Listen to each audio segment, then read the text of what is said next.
আল্লাহ পাকের কাছে 100 ভাগ রহমত আছে। কয় ভাগ?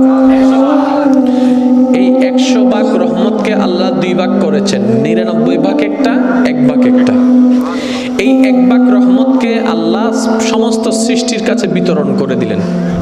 এই 1 ভাগ রহমতের কারণে মায়া সৃষ্টি, এই 1 ভাগ রহমতের কারণে আবেগ সৃষ্টি, এই 1 ভাগ রহমত থেকে মহাব্বত সৃষ্টি, এই 1 ভাগ রহমত থেকে ভালোবাসা সৃষ্টি। আর সেই ভালোবাসাটা কেমন দেখেন, সন্তান ডেলিভারি হবে, এই ব্যথাটা সহ্য করতে গিয়ে অনেক মা ডেলিভারি করতে গিয়ে মারা যায়, সেটা মা জানে।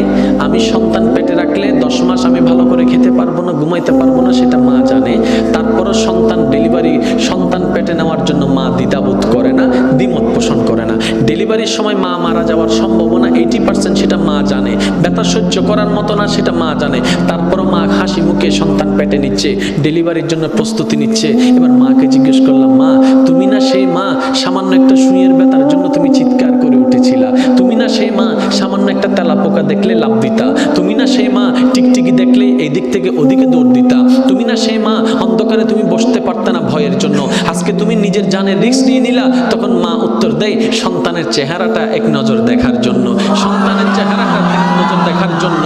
এবার ডাক্তার যখন এমন পরিস্থিতিতে চলে গেল, মা হয়তো মা বাঁচবে না হয় সন্তান বাঁচবে, এমন একটা ক্রিটিক্যাল পরিস্থিতির মধ্যে যখন চলে গেল, ডাক্তার এবার আসলো অভিভাবকদের কাছে, আপনারা বন সাইন দেন, আমরা অপারেশন থিয়েটারে ঢুকাবো। এখন আপনারাই সিদ্ধান্ত নেন, কাকে বাঁচাবো, মাকে বাঁচাবো নাকি সন্তানকে বাঁচাবো? একে জিজ্ঞেস করে, এ বলে যে মাকে বাঁচাও, ও বলে যে মাকে বাঁচাও, ও বলে যে মাকে বাঁচাও, ও বলে যে মাকে বাঁচাও। কারণ সবার মাথার চিন্তা, মা যদি বেঁচে থাকে সন্তান আবার আসবে, মা যদি বেঁচে থাকে সন্তান আবার আসবে। সবার একটি কথা, মাকে বাঁচাও, মাকে বাঁচাও, মাকে বাঁচাও। এবার ডাক্তার কৌতূহল বশত মাকে একবার জিজ্ঞেস করলো, সবাই বলছে মাকে বাঁচাতে, একটু আপনি বলেন না আমরা এই দুইজনের ভিতর কাকে বাঁচাবো, আপনাকে বাঁচাবো নাকি সন্তানকে বাঁচাবো? তখন মা, একমাত্র মা, সে উত্তর দেয়, একমাত্র মা তখন চিৎকার করে বলে, ডাক্তার আমার সন্তানকে বাঁচান, আমার সন্তানকে বাঁচান, আমার সন্তানকে বাঁচান।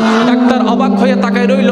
সবাই বলছে আপনার কথা, আপনি বেঁচে থাকলে তো সন্তান আরেকটা আসবে, আপনি কেন সন্তানের কথা বলছেন? এবার মা 2 চোখের পানি ছেড়ে দিয়ে বলে, আমি তো দেখেছি সূর্য কেমন, আমার সন্তান তো এখনো দেখেনি। আমি তো চাঁদকে দেখেছি, আমার মা সন্তান তো চাঁদকে দেখেনি। আমি তো খাবার খেয়েছি, আমার সন্তান তো এখনো খাবার খায়নি। আমি তো দুনিয়া দেখেছি, তারা তো এখনো দুনিয়া দেখেনি। আমি তো এগুলা দেখেছি, তারা তো সেগুলা দেখেনি। আমি তো এগুলা দেখেছি, তারা তো ওগুলা দেখেনি। আমি তো এগুলা খেয়েছি, তারা ওগুলা খায় নাই। আমি দুনিয়া দেখেছি, আমার সন্তান এখনো দুনিয়া দেখেনি।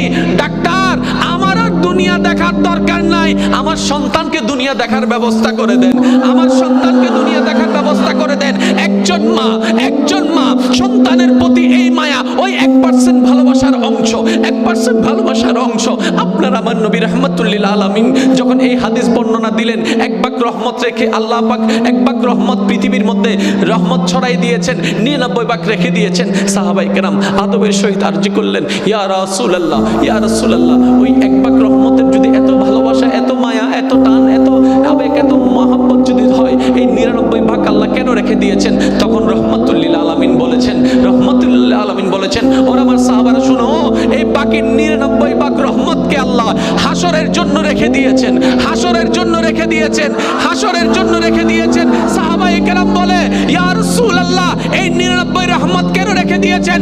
তখন নবী বলে, এই হাসরের মধ্যে যখন সবাই উপস্থিত হবে, পাপীরা যখন কান্নাকাটি করবে, তখন আল্লাহ 99 ভাগ রহমতকে উন্মুক্ত করে দিবেন শুধু বান্দাদেরকে জাহান্নামী থেকে জান্নাতি করে দেওয়ার জন্য। সুবহানাল্লাহ।